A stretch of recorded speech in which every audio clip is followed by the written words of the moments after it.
Alors, qu'est-ce qu'on va faire, Marie? Bonjour, Marie. Bonjour Thierry. Ravi de vous retrouver. Alors, on va aussi. parler de, comment on appelle ça, des anisongs. Les anisongs. En fait, ce sont les génériques de dessins animés. Vous savez, tous ces génériques qu'on connaît par cœur. Et il y en a qui ont vraiment marqué, ou en tout cas qui ont commencé, et c'est grâce à eux qu'il y a eu ce phénomène. Vous vous souvenez sûrement, enfin vous connaissez Goldorak, Albator, Dragon Ball Z, tout ça, ce sont des dessins animés qui ont vraiment cartonné dans les années 70. Et donc, grâce à ces dessins animés-là, il y a des chanteurs qui ont émergé et qui sont vraiment spécialisés dans ce domaine-là. C'est un énorme phénomène au Japon. Il y a deux grosses productions au Japon. Il y a les dessins animés et la musique. Et ensemble, en fait, ça a fait quelque chose d'absolument énormissime. Forcément, ce phénomène, en fait, débarque à l'étranger. Entre autres, en France, c'est vraiment des gros fans. Et nous, on a eu la chance, en fait, de rencontrer un des groupes. C'est des grosses stars là-bas. C'est Jam Project. Jam Project, c'est un groupe de rock. Vraiment, ils sont très rock. Ils sont habillés très rock aussi, ils datent des années 70.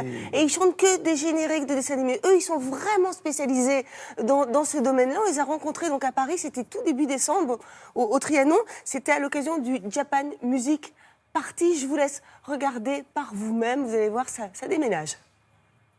3、4どっかに置き忘れたまま知らずに通り過ぎてたとても大切なことを思い出したよ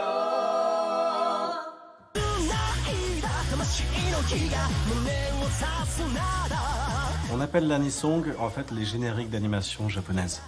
Ce sont aussi bien les génériques de début que de fin. C'est devenu très culturel, l'animation japonaise.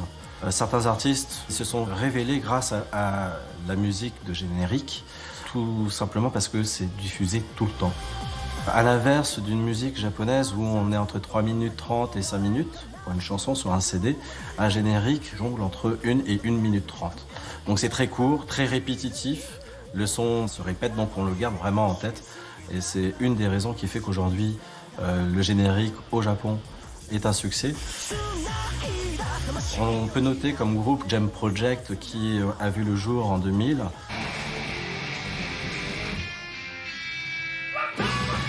Kageyama Hironobu desu. Endo Masaki desu. Tadani Hiroshi desu. Okui Masami desu.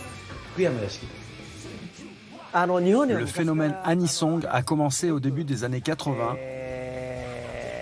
à partir du moment où le style est devenu très rock, alors qu'auparavant c'était plus classique.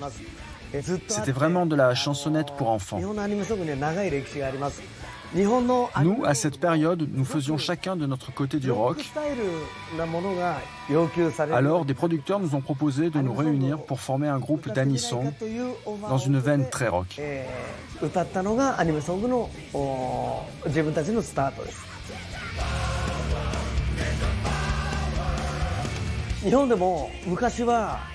C'est à partir du moment où sont apparus dans les dessins animés des personnages de science-fiction, des personnages plus adultes, plus complexes, plus noirs aussi, que le style musical des génériques s'est modifié.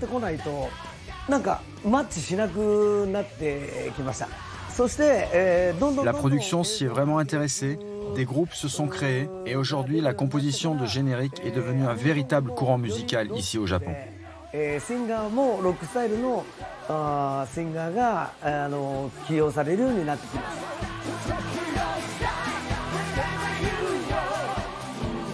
愛しき人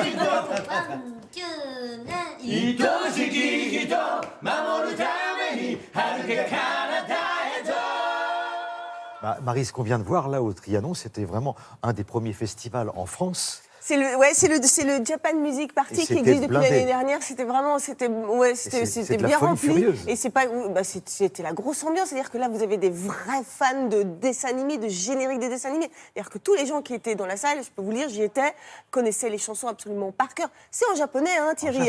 Et c'est pas des Japonais qui sont dans la salle, c'est des Français, je le précise quand même. Non, c'est absolument génial. Et ce festival a réussi à faire venir ces grosses stars-là et qui se représentaient sur scène. C'est absolument génial. Il faut vraiment savoir que ce style-là, c'est un style qui est reconnu au Japon et qui peut remplir des salles jusqu'à 500 000 personnes. C'est gigantesque. Voilà. Donc le Japan Music Party, ce sera, je vous dirais, rendez-vous pour l'année prochaine, en décembre, forcément. Hein ? On y sera et on aura travaillé.